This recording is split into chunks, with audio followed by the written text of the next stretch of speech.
Hello မင်္ဂလာပါဒီနေ့မှာတော့လေတတမကိန်းများမြောက်ခြင်းဆိုတဲ့အခန်းမှာရှိတဲ့မြောက်လက်တွေရဲ့ပမာဏကိုလေ့လာတဲ့မေးခွန်းလေးတချို့ကိုဒီချက်ပြင်ထားပေးပါတယ်အဲ့တော့ဒီသင်ခန်းစာလေးကလည်း grade 5ကလေးတွေအတွက်เนาะချယ်တို့သူလေ့လာကြည့်ပါမယ်အဲ့တော့ဒီချယ်တို့မေးခွန်းလေးတွေကိုမတွက်ခင်မှာအရင်ဆုံးလေ့လာရမယ့် equation လေးတချို့ရှိရယ်ဒီချက်ဒီမှာ example တစ်ခုအနေနဲ့ထည့်ပေးထားတယ်9 5 35ဆိုတဲ့ equation လေးတစ်ခုကိုဒီချက်ရေးပြထားတယ်ကလေးတို့ကဒီ equation လေးမှာဆိုရင်9ရယ်5ရယ်35ရယ်ကိုတွေ့မှာဖြစ်ပြီးတော့မှအဲ့ဒီကဏ္ဍလေးတွေရဲ့အခေါ်အဝေါ်လေးတွေကိုကလေးတို့သိထားဖို့လိုတယ်9ဆိုတဲ့ကိန်းတစ်ခုရှိတာကို5ကလာပြီးတော့မြှောက်လိုက်တဲ့အခါမှာ35ရတယ်ဒါဆိုရင်9ကိုဒီချယ်တို့ဘယ်လိုသတ်မှတ်လို့ရလဲဆိုရင်ဒီကိန်းလို့သတ်မှတ်လို့ရပါတယ်ဒါဆိုရင်5ကလာပြီးတော့မှမြှောက်တာလေနော်ဒါဆိုရင်5ကိုဘယ်လိုသတ်မှတ်မလဲဟုတ်တယ်နော်5ကိုဘယ်လိုသတ်မှတ်မှာလဲဆိုရင်မြောက်ကိန်းလို့သတ်မှတ်ပါမယ်ဒါဆိုရင်သူတို့ရဲ့အဖြစ်ရလက်က35ဖြစ်တာဖြစ်တဲ့အတွက်35ကိုကြတော့ခြေလို့ဘယ်လိုခေါ်လို့ရလဲမြောက်လက်လို့ခေါ်မယ်နော်ဒါဆိုရင်ဒီခြေတို့ကသူ့ရဲ့အခေါ်အဝေါ်လေးတွေကိုသိသွားပြီဒါဆိုရင်ခေါ်ဝေါ်လေးတွေကိုသိသွားပြီဆိုရင်ခြေတို့ grade 5မှာမေးခွန်းလေးတချို့ရှိတယ်အဲ့ဒီမေးခွန်းလေးကသမတ်တံမှာအမြဲတမ်းမေးတတ်တယ်အဲ့ဒီမေးခွန်းလေးကိုဒီခြေကပြင်ထားပေးမယ်အဲ့တော့ဒီမေးခွန်းလေးကိုမပြင်ခင်မှာခြေတို့သိထားတဲ့ concept တချို့ကလည်းရှိသေးတယ်ဒါကြောင့်ဒီခြေကအရင်ဆုံးအဲ့ဒီ concept ကိုအရင်လေ့လာမယ်အဲ့တော့ဒီ slide မှာဆိုရင်ဒီခြေထပ်ပြီးတော့နှွေးပေးမယ်9ကဒီကိန်း5ကမြောက်ကိန်းဒါဆိုရင်35ရလာတယ်35ကမြောက်လက်ဒါလေးကိုသိထားဖို့လိုမယ်နော်ဒါဆိုရင်ဒီခြေကဒီမှာ equation လေးတစ်ခုပြင်ထားတယ်9 84ဒါကဒီခြေတို့ကိန်းဖြစ်လေးတွေနော်9ရယ်12ရယ်မြောက်တယ်ဆိုရင်ခြေတို့ဘယ်လောက်ရလဲဆိုရင်84เนาะအဲ့တော့ခြေတို့အဲ့လိုရတယ်ဒါဆိုရင်ဒီခြေက84 84ရလာတဲ့ equation ကိုဒီခြေနောက်ထပ်ပုံစံလေးတစ်မျိုးပြောင်းလိုက်မယ်9ရယ်1 ဒသမ2ရယ်ဆိုပြီးဒသမကိန်းလေးနဲ့လာပြီးတော့မြှောက်ကြည့်မယ်ဒါဆိုရင်ဖြေကဘယ်လောက်ဖြစ်သွားလဲဆိုရင်8 ဒသမ4โอเคเนาะကလေးတို့ဒသမနဲ့လည်းမြှောက်တတ်ရမယ်เนาะဒါဆိုရင်ဒီခြေနောက်ထပ် equation လေးတစ်ခုပြင်ထားအောင်မယ်9 2 14အဲ့တော့9ကိုဒီခြေတို့2နဲ့လာမြောက်တဲ့အခါမှာဖြေဘယ်လောက်ရလဲဆိုရင်14ရတယ်ဒီ equation လေးကိုကလေးတို့မှတ်ထားပါဒီတစ်ခေါက်မှာတော့ဒီခြေက2ကို2နေရာမှာဒီခြေကဘာလုပ်ပလိုက်မလဲဆိုရင် short ချပလိုက်မယ်အဲ့တော့2ကိုဘယ်လောက်ထိ short ချပလိုက်မလဲဆိုရင်ဒီခြေက 0.2 လောက် short ချလိုက်မယ် 0.2 ဆိုတော့1အောင်ငယ်သွားတာပေါ့နော်ဒါဆိုရင်အဖြေကဘယ်လောက်ဖြစ်သွားလဲဆိုတော့9ရယ် 0.2 ရယ်မြောက်လိုက်တဲ့အခါမှာအဖြေကဘယ်လောက်ရလဲဆိုတော့1 ဒသမ4အဲ့ဒီမှာအဲ့ဒီ equation နှစ်ချောင်းဒီခြေကနှိုင်းယှဉ်ပြမယ်ဒီ equation လေးနှစ်ခုကိုဒီခြေကနှိုင်းယှဉ်ပြမယ်ဒါဆိုခုနကအခေါ်အဝေါ်တွေနဲ့ပြန်ပြီးမိတ်ဆက်ပေးမယ်ဆိုရင်9ဆိုတာဒီကိန်း2ဆိုတာမြောက်ကိန်း14ဆိုတာမြောက်လက်9ကို2နဲ့လာပြီးမြောက်လိုက်တဲ့အခါမှာမြောက်လက်ကဘယ်လောက်ရလဲဆိုရင်14ရနေတယ်အဲ့ဒီမြောက်လက်ဖြစ်တဲ့14ကိုဒီကိန်းဖြစ်တဲ့9နဲ့ဒီချေနှိုင်းယှဉ်ကြည့်တဲ့အခါမှာ14ဖြစ်တဲ့မြောက်လက်ကကြီးနေတယ်โอเคဒါဆိုဒုတိယ equation မှာဆိုရင်ဒီချေက2ကို 0.2 အထိ short ချလိုက်တယ်0.2 ဆိုတော့1မပြည့်တော့ဘူး1အောင်ငယ်သွားတယ်အဲ့ဒီခါမှာ9နဲ့3ညတမ2လဲမြောက်လိုက်ရောအဖြေက1တမ4ထွက်လာတယ်အဲ့ဒီထွက်လာတဲ့1တမ4ကိုဒီချေတီကိန်းဖြစ်တဲ့9နဲ့နှိုင်းယှဉ်ကြည့်လိုက်တဲ့အခါမှာမြောက်လက်ကတီကိန်းအောက်ငယ်သွားတယ်ဒါကိုကြည့်ပြီးတော့ဒီချေကဘယ်လိုကောက်ချက်ချလို့ရလဲဆိုတော့ဒီအလယ်မှာရှိတဲ့မြောက်ကိန်းလေးနဲ့ပတ်သက်ပြီးတော့ဒီချေကောက်ချက်ချလို့ရသွားတယ်အလယ်မှာရှိတဲ့မြောက်ကိန်းဒီချေခဏလေးเนาะချေ highlight နဲ့ပေးတာဒီမှာပန်နဲ့မာပေးမိရယ်ဒီမှာ3ညတမ2ဒီအလယ်ကကိန်းဖြစ်တဲ့မြောက်ကိန်းဖြစ်တဲ့3ညတမ2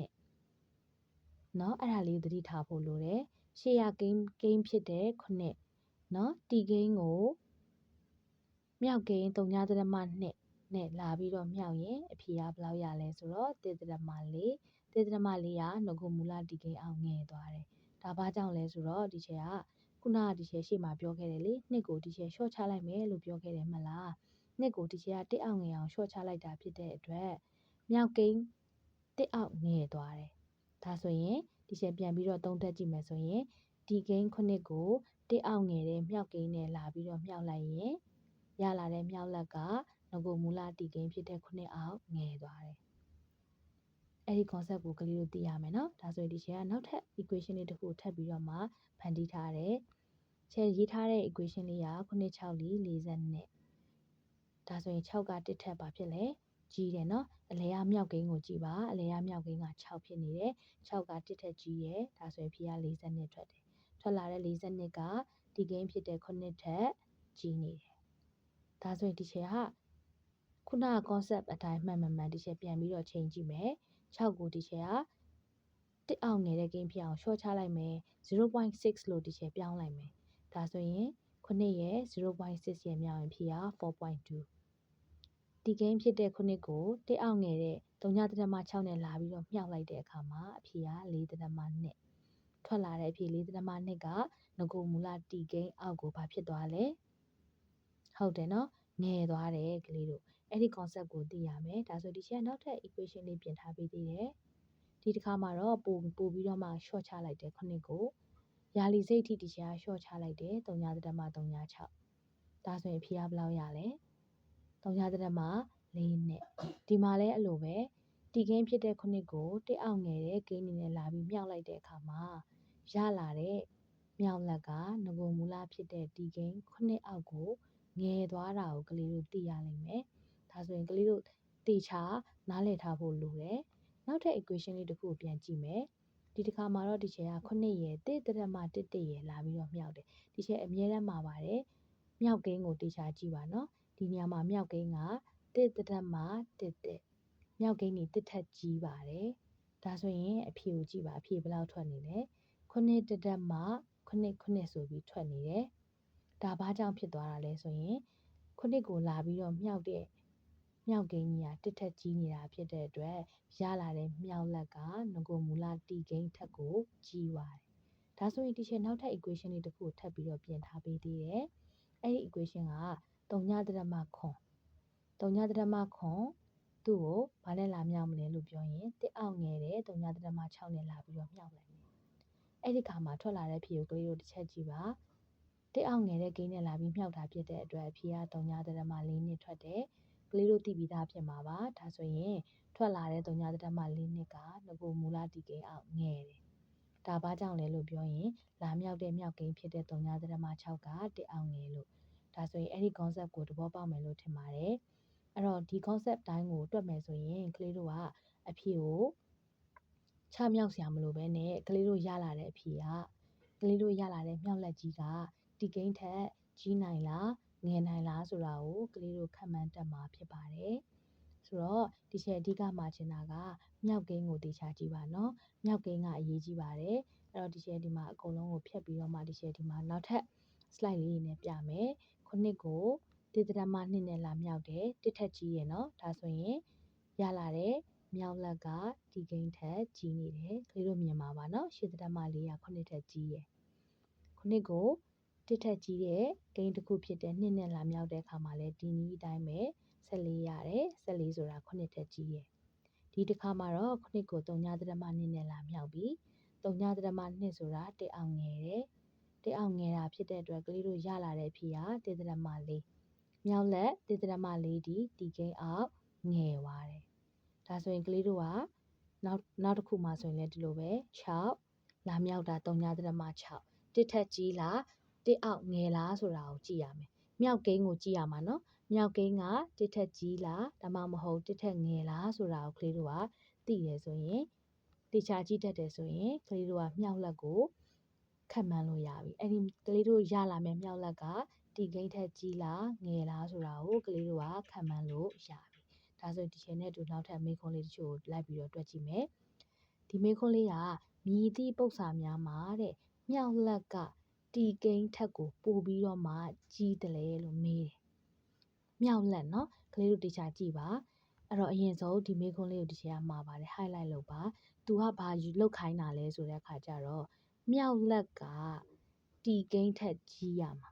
နော် highlight ပြလိုက်ပြီနော်ဒီချက်ပြန်ပြောပါတယ်မြောက်လက်ကတီကိန်းထက်ကြီးရမှာဒါဆိုရင်တီကိန်းထက်ကြီးရမယ်ဆိုတော့မြောက်လက်ကတစ်ထက်ကြီးတဲ့ကိန်းကြီးဖြစ်ရမယ်အဲ့တော့ဒီချက်ကအရင်ဆုံးခုနမှာထားတဲ့အတိုင်းပဲချက်တီကိန်းကိုကြည့်ရမှာလားဒါမှမဟုတ်မြောက်ကိန်းကိုကြည့်ရမှာလားချက်ခုနရှေ့မှာဆိုရင်ချက် slide မှာဝိုင်းပြထားတယ်နော်ပြန်ပြီးတော့စဉ်းစားပါဦးဒီ ဒီလိုမေးခွန်းလေးတွေဆိုရင်ကလေးတို့ချမြောက်စရာမလိုဘဲနဲ့အဖြေထုတ်နိုင်ရမယ်အဲ့တော့ကလေးတို့ရလာမယ့်အဖြေကတီကိန်းထက်ပိုကြီးရမှာဒါဆိုရင်ကလေးတီချာတို့ကဘာကိုအရင်ဆုံးတွက်ကြည့်ရမလဲလို့ပြောရင်မြောက်ကိန်းတွေကိုအရင်ကြည့်ရမယ်ဒီမှာမြောက်ကိန်းကဘယ်လောက်ဖြစ်နေလဲ2.4 2.4ဆိုတာတစ်ထက်ပါဖြစ်လဲဟုတ်တယ်တစ်ထက်ကြီးတယ်ဒါဆိုရင်ကလေးတို့အဖြေကရလာမယ့်မြောက်လက်ကငကိုမူလတီကိန်းဖြစ်တဲ့6ထက်ကိုဘာလုပ်နိုင်လဲဆိုရင်ဟုတ်တယ်ကြီးနိုင်တယ်နော်ဒါဆိုရင်ဒီဖြေကဖြစ်နိုင်တယ် make sense ဖြစ်တယ်နံပါတ်ခခွေးကိုကြည့်ကြည့်ပါ3.8ရှိတယ်လာမြောက်တဲ့ကိန်းက3.3ဒါဆိုရင်တစ်အောက်ငယ်သွားပြီဒါဆိုရင်သူ့ရဲ့မြောက်လက်ကတီကိန်းအောက်မကြီးနိုင်တော့ဒါဆိုရင်ဒီဖြေကိုချေလို့မရွေးဘူးနံပါတ်ကငယ်က73.2သူ့ကိုလာမြောက်တဲ့မြောက်ကိန်းက3.7တစ်အောက်ငယ်နေတယ်ဒါဆိုရင်မြောက်လက်ကတီကိန်းအောက်ငယ်မှာသူ့ကိုလည်းတစ်ချက်မရွေးဘူးနံပါတ်ကကြီးကိုသွားမယ်နံပါတ်ကကြီးက3.9သူ့ကိုလာပြီးမြောက်တဲ့ကိန်းကဘယ်လောက်ဖြစ်နေလဲ1.02ဖြစ်နေရဲ့နော်ဒါဆိုရင်1.02ကတစ်ထက်ဘာဖြစ်လဲဟုတ်တယ်တစ်ထက်ကြီးရယ်ဒါဆိုရင်တစ်ထက်ကြီးတဲ့ကိန်းနဲ့လာပြီးတော့မြောက်တာဖြစ်တဲ့အတွက်ရလာတဲ့မြောက်လက်ကတီကိန်းဖြစ်တဲ့3.9ထက်ကြီးနိုင်တယ်ကလေးတို့ကဒီလိုမျိုးကိုယ်တိုင်ခန့်မှန်းတတ်တယ်ဆိုရင်အဖြေကဘယ်လောက်ဖြစ်မလဲဆိုတော့နံပါတ်ကကြီးနဲ့ဂါကြီးဖြစ်မှာပေါ့နော်သူ့ရဲ့အဖြေကကကြီးနဲ့ဂါကြီးဖြစ်မယ်โอเคဒါဆိုရင်နောက်ထပ် slide တစ်ခုကိုဒီကျေတို့ဆက်သွားကြည့်အောင်မင်းကုန်းလေးဖတ်ကြည့်ပါမယ်အောက်ပါတော့မှာတဲ့ခုနှစ်ထက်ကြီးသောမြောက်လက်ရှိသည့်ပု္ပ္ပာများကိုရှာပါလို့သူကမေးထားတယ်ကလေးတို့ရှာရမှာကခုနှစ်ထက်ကြီးတဲ့မြောက်လက်ဒါဆိုရင်ဒီချက်ကအရင်ဆုံးပို့ပြီးတော့မှတေချာသွားအောင်လို့ highlight လုပ်လိုက်မယ်မြောက်လက်ကခုနှစ်ထက်ကိုဘာလုပ်ရမလဲဆိုရင်ကြီးရမယ်โอเคဒါဆိုဒီချက်ကပြောပြီးသားပဲเนาะချက်မြောက်ကိန်းတွေပဲအရင်စစ်မှာဆိုတော့ချက်မြောက်ကိန်းလေးတွေကိုချက်အရင်ဆုံး highlight လုပ်ထားလိုက်မယ်ဒါဆိုရင်ပြီးမှချက်တို့တူတူစဉ်းစားကြမယ်เนาะအဲ့တော့ခုနှစ်ထက်ကြီးရမယ်မြောက်လက်ကโอเคဒါဆိုဒီချက်ကမြောက်ကိန်းကိုတွားပြီးကြည့်လိုက်တော့ဒီမှာ3.6 3.6ကတစ်အောက်ဘာဖြစ်လဲငယ်တယ်လीเนาะတစ်အောက်ငယ်တယ်ဆိုတော့ရလာတဲ့မြောက်လက်က9အောက်ဘာဖြစ်နိုင်လဲဟုတ်တယ်9အောက်ငယ်နိုင်တယ်ဒါဆိုရင်ဒီဖြေကမဖြစ်နိုင်တော့ဘူးเนาะသူက9ထက်ကြီးတဲ့မြောက်လက်ကိုရွေးခိုင်းတာဆိုတော့နံပါတ်ခခွေကိုခြေလို့ဆက်သွားကြည့်အောင်နံပါတ်ခခွေက9ရဲ့1.3ရဲ့မြောက်တယ်မြောက်ကိန်းကိုစစ်ပါလို့ဒီချေမှာထားတယ်1.3 1.3ကတစ်ထက်ကြီးရယ်ဟောဒါဆိုရင်တစ်ထက်ကြီးတဲ့ကိန်းနဲ့လာပြီးမြောက်တာဖြစ်တဲ့အတွက်မြောက်လက်ကတီကိန်းထက်ကြီးမှာပေါ့ဒါဆိုရင်ဒီဖြေလေးကိုကလေးတို့ရွေးထားလို့ရပြီနံပါတ်ဂငယ်ကိုကြည့်မယ်နံပါတ်ဂငယ်ကလည်းခုနှစ်ကို2.35နဲ့လာမြောက်မှာ2.35ဆိုတာကလည်းတစ်ထက်ကြီးရယ်ဒါဆိုရင်ကလေးတို့စဉ်းစားလို့ရပြီပေါ့တစ်ထက်ကြီးတဲ့ကိန်းနဲ့လာမြောက်တာဖြစ်တဲ့အတွက်ရလာတဲ့မြောက်လက်ကတီကိန်း9ထက်ကြီးနိုင်တယ်ဒါဆိုရင်ဒီဖြေကိုလည်းကလေးတို့ရွေးထားလို့ရတယ်ဒါဆိုရင်နံပါတ်ဂကြီး9နဲ့3.9လေးနဲ့လာပြီးမြောက်တယ်3.9လေးဆိုတာတစ်အောက်ငယ်လားကြီးလားဟုတ်တယ်နော်တစ်အောက်ပါဖြစ်လဲဆိုရင်ငယ်ပါတယ်ဒါဆိုရင်တစ်အောက်ငယ်တာဖြစ်တဲ့အတွက်မြောက်လက်ကဘာဖြစ်မလဲဆိုရင်တီကိန်း9အောက်ငယ်နေမှာဒါဆိုရင်သူ့ကိုရွေးစရာမလိုဒါဆိုရင်ကလေးတို့ရွေးရမယ့်အဖြေကခခွေးနဲ့ပါနဲ့လဲဆိုရင်ခငယ်နဲ့โอเคဒါဆိုရင်ဒီမေးခွန်းလေးကလွယ်လွယ်လေးနော်ကလေးတို့အဆင်ပြေမှာပါဒီလိုမေးခွန်းမျိုးကိုလည်းတမတ်တန်မှာခဏခဏမေးရဖြစ်တဲ့အတွက်တေချာလေးလိုက်တွက်ပေးပါအောင်နော် thank you ပါ